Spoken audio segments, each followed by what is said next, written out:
Hi friends, ఆ రోజుకు ఒక మంచి మాటలో ఈరోజు అనుభవే జ్ఞానం 19వ రోజు అండి.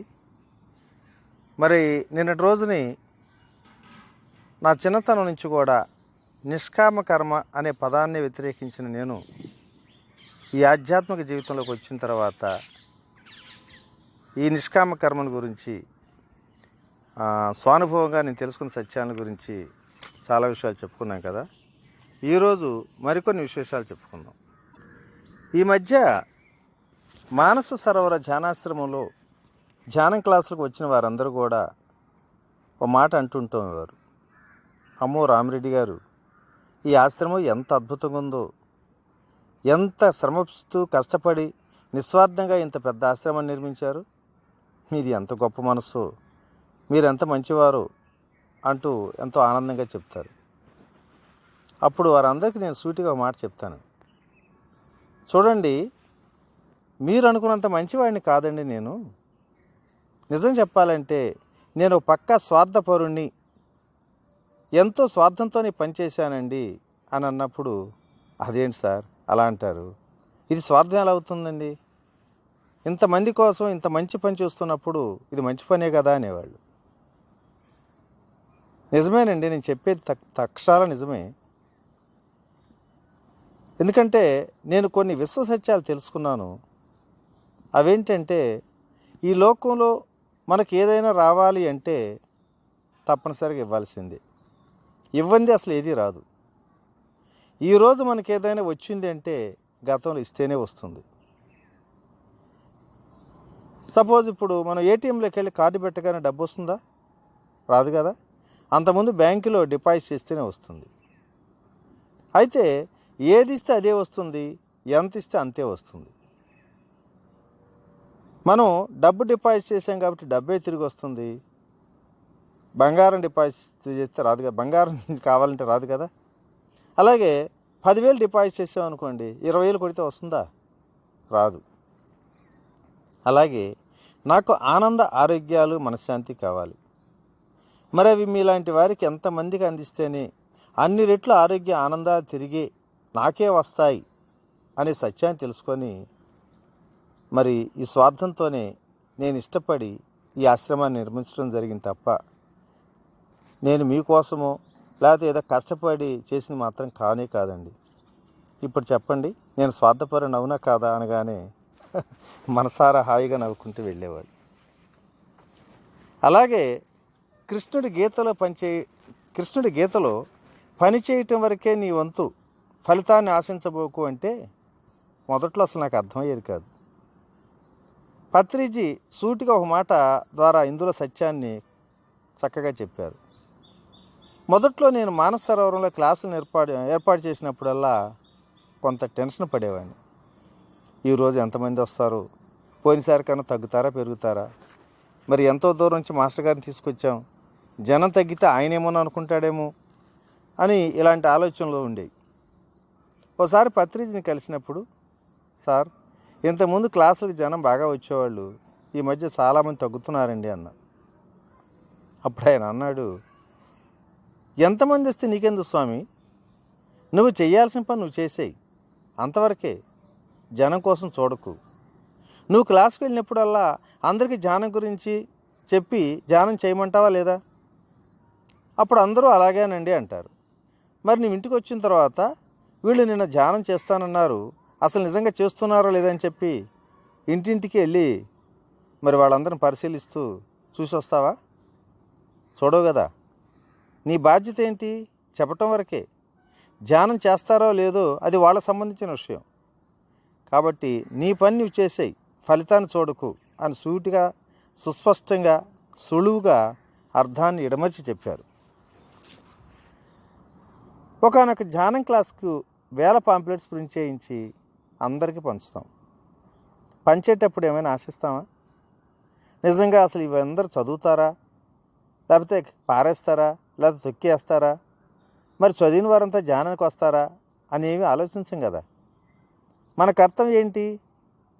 ఎన్ని పాంప్లెట్స్ పంచామనే దాని మీదే.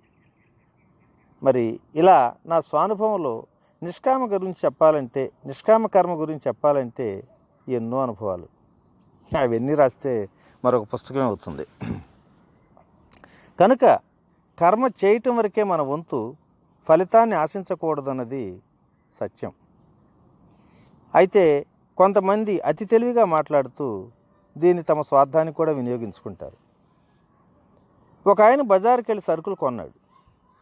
వాటిని రిక్షాలో పెట్టుకొని ఇంటికి వస్తాడు. రిక్షావాడు డబ్బులు అడిగినప్పుడు, ఊరే అమాయకుడా, భగవద్గీతలో కృష్ణుడు ఏం చెప్పాడురా, పని చేయటం వరకే నీ వంతు, ఫలితాన్ని ఆశించకూడదన్నాడు కదా అంటూ నీతులు చెబుతున్నాడు. అప్పుడు అన్నాడు వాడు, అయ్యా, మా బూటి వాళ్ళకి అంత గొప్ప విషయాలు ఎలా తెలుస్తాయండి? సరే ఇప్పుడు చెప్పారు కదా మీరు, ఇక నాకు అర్థమైందిలేండి అంటూ ఆ సరుకుల సంచిని పట్టుకెళ్ళిపోతాడు. ఇలా వితండవాదంతో నీతులు చెప్పేవారు చాలామంది ఉంటారు మనలో. చాలామంది లోకంలో ఫలాసక్తి లేకుండా పనులు చేస్తున్నాం అంటారు. దొంగలు దొంగతనానికి వెళ్తూ పట్టుబడి తన్నులు తినటం అనే ఫలం మీద అసలు మాకేమాత్రం ఆసక్తి లేదండి అంటారు. అలాగే లంచాలు తీసుకునే వాళ్ళు పట్టుబడి ఉద్యోగాలు ఓడగొట్టుకునే ఫలం మీద మాకు ఆసక్తి లేదండి అంటారు. మర్డర్లు చేసేవాళ్ళు కూడా పోలీసులు దొరికిపోయి శిక్ష పడే ఫలం మీద మాకు ఆసక్తి లేదండి అంటారు. ఇవేనా ఫలాసక్తులని కర్మలంటే? నిజంగా వీరికి ఫలితం మీద ఆసక్తి లేకపోవటం కాదండి, వాళ్లకు చెడు చేసి నష్టం కలిగించే పనుల మీద ఆసక్తి ఉండదు, కానీ లాభం పొందే మంచి పనుల మీద బాగా ఆసక్తి, ఈ మాత్రం బాగా ఆశిస్తూనే ఉంటారు. అలాగే పిల్లలు కలగాలని, వ్యాపారాలు బాగా వృద్ధి చెందాలని, ఎన్నికల్లో గెలవాలని, ధనం సంపాదించాలని లక్ష్మీ పూజలు, దాన ధర్మాలు, వ్రతాలు, నోములు చేస్తారు. ఇవన్నీ కామ్యకర్మలు. ఇలాంటి కర్మలు తప్పనిసరిగా బంధాలకు కారణం అవుతాయి. నిష్కామం అంటే అసలు ఇవి కానే కావు. ఈ జగత్తులో ప్రకృతి పరంగా నిష్కామంగా ఎన్నో జరుగుతుంటాయి. ఈ విశ్వంలో ఒక మానవుడు తప్ప మిగతా జీవరాశులన్నీ కూడా నిష్కామంగానే కర్మలు ఆచరిస్తున్నాయి. ఆవుకు గడ్డి పెడితే తన బిడ్డకు లేకపోయినా మన బిడ్డల కోసం పాలిస్తుంది. కుక్కకు ఒక ముద్ద అన్నం పెడితే జీవితాంతం విశ్వాసంతో ఉంటుంది. సూర్యుడు తన అపారమైన తాపాన్ని భరిస్తూ లోకానికి వెలుగునిస్తున్నాడు. సముద్రం నుంచి ఉప్పు నీటిని ఆవిరిగా మార్చి మేఘాల రూపంలో వర్షాన్ని ఇస్తున్నాడు. ఆకాశం మనందరం విమానాల ద్వారా పయనించడానికి అవకాశం కల్పిస్తుంది. వాయువు ఒక్క క్షణం విశ్రాంతి లేకుండా మనందరికీ ప్రాణవాయునిచ్చి ప్రాణాలు కూడా నిలబెడుతుంది. భూమి మనకు కావలసిన ఆహార పదార్థాలను పంటల ద్వారా పండించుకోమని అంటుంది. వృక్షాలు మనకు కావలసిన పండ్లు, వంట చెరుకును, నీడను కూడా ప్రసాదిస్తుంది.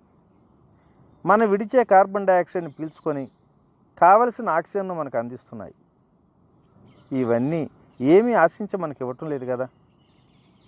అలాగే ఈ లోకంలో సత్పురుషులు, మహాత్ములు మనందరికీ కూడా ఎన్నో సన్మార్గాలు చూపుతున్నారు. ఈ కోవలోనే మన పితామహ జగద్గురు పత్రిజీ కూడా ప్రతిరోజు ప్రతి క్షణం ఆయన ఎన్నో కర్మలు చేస్తున్నాడు. ఆయన జీవిత క్యాలెండర్లో 365 రోజులు ముందుగానే నిండిపోతాయి. మరి ఎవరి కోసం ఈ కర్మలు? అజ్ఞానంలో, మూర్ఖత్వంలో ఎన్నో జీవులను చంపుతూ, ఎన్నో పాపాలు చేస్తూ, దుఃఖభారంతో ఈ జనన మరణ చక్రం నుంచి అందరినీ విముక్తి కావించడానికి నిరంతరం తప్పిస్తుంటారు. అందరిలాగా నా భార్య, నా బిడ్డలు, నా సంసారం అంటూ అనుకోకుండా స్వార్థాన్ని వదిలి, ఎంతో విలువైన ఉద్యోగాన్ని వదిలేసి అహర్నిశలు శ్రమిస్తూ నిస్వార్థంగా లోక కళ్యాణం కోసం చేసే ఈ కర్మలన్నీ కూడా ఫలాసక్తి మీద ఆపేక్ష లేనివి. ఇలాంటి కర్మలు మరి పత్రిజీకి ఏమాత్రం బంధం కానే కావు కూడా. ఓకే మాస్టర్స్, మరి ఈరోజు మంచి మాట ఇంతటితో ముగించుకుందాం. రేపటి రోజుని మరి నిస్వార్థంగా, త్యాగభావంతో, ఈశ్వరార్పితంగా ఒక ప్రసాద భావనతో కర్మ చేయటం ఎలా అనే విషయాన్ని గురించి రేపు పూర్తిగా మనం చెప్పుకుందాం. ఈరోజు ఇంతటితో ముగించుకుందాం. ఓకే, ఇట్లు మీ రామిరెడ్డి మానసరావు. Thank you.